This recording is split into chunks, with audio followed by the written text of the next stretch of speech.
Oh, that's pretty lucky stuff, actually. He got through all that, and here's Ward. There's Adden off again. Ward comes through the big bird. Oh, keep it together, Phil. Keep it together. Nicely done.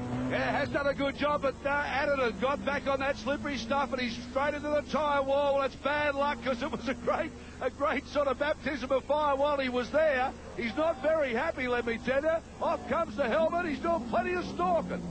Certainly, he's not a happy boy here. Very upset.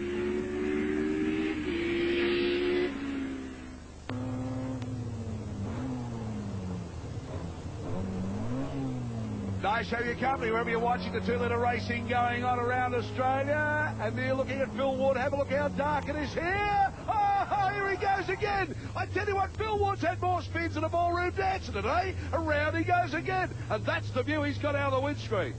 Not the conventional way to go up pitch straight or the start-finish line, Daryl. He's reversed 100 metres up there. Now he's turning it around. 3-point turn. It's a big car. Can't get the thing into gear. You can hear it crunching. He'd be cursing. He'd be doing a lot of talking. Oh boy, but have a look how dark it is, because that's the view from the camera, and that's what he's looking at. There's Ward from the outside view. Longhurst up behind him now. Tony Longhurst out in front of this battle. Certainly doing a great job out here turning those cars around. They look great out there on the track. That's Phil's existing car, running for the last 3 rounds. Got a new one on the way straight out of Germany, but a lot of work to be done to it to keep up with these cars. These BMWs are just superb. Paul Morris now, his view as he chases Tony Longhurst. Morris, gets it on the loose stuff. Morris, he won't want to know about this, I'll tell you. All over the place is Paul Morris in the Diet Coke car. Held it together. Beautiful bit of driving then. Superb car control, Daryl. The way they get onto that grass like that, the cars just pick up speed and accelerate. Look at Wardy, he's coming in here. This car really going well at the moment. They've sorted the suspension out. Munro have done a lot of work, and he's building this all-new car for Lakeside the next round. Be fantastic. Well, Morris said, gee, I wish the way he held that together, and you rode with him. You saw the work he had to do from inside the car. Longhurst now, of course, gets a little breathing space. I don't think the Merc can run here with Morris. Morris now sorting himself out, getting the head together. He's got to get back into terms now with Tony Longhurst. Gee whiz, that was spectacular stuff, though. Ward's doing everything he can to put some pressure on him, though. You never write Phil Ward off. He has a real big go at this whole thing, I'll tell you. Have a look how close he is. He's going to do that in the old car, Joel. He's going to be sensational in this new one. Yeah, can't wait to see that. Morris will be so angry with himself as he flicks it around, and he doesn't need the pressure from Phil Ward at the moment. Longhurst is building a gap, and there's traffic in between now. Blanchard coming up there. He's held it all together. Kept very nice. Not right up there on the pace with them, but certainly hasn't put wrong all race. Tell you what, on a circuit like this, and conditions that change, it's a nice steady drive just to keep it on the island. You're going all right. Yeah, that racing line starting to dry out, Daryl. Doing a good job there. Keeping it neat and tidy. Hanging in there. He's just chalking those points up nice and regularly. John Blanchard in the ex-Tony Longhurst M3.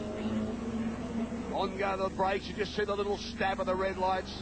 This is Ellery. He's had an unfortunate race. He's been in and out of the pits. I know that he's changed tyres, but he's a lap down, of course.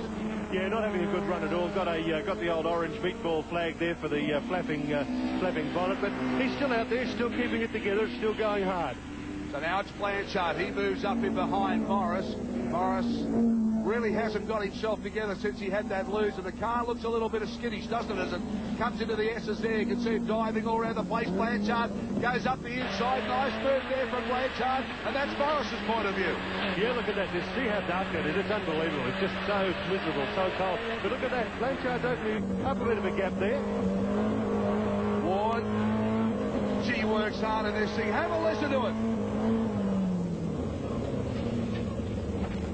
That's not the sound we wanted to hear. Oh boy, straight into the tyres. Well, he's had a wild ride all day, and you rode the end of it with him. Oh, sensational stuff here at Winton. Longhurst now. Tony Longhurst out in front, took advantage of a mistake through Morris when Morris got locked up about halfway through this heat.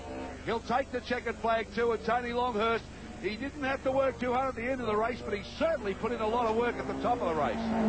Blanchard there, a nice drive. He's a lap down, of course, and here comes Morris over the top of the hill. He won't be impressed with that. No, Paul Morris would be disappointed about making the mistake, but I mean, under these conditions, Tony Longhurst, Paul Morris, John Blanchard, Stephen Ellery, Peter Dillman, Justin Matthews in the Toyota, that's how they finished.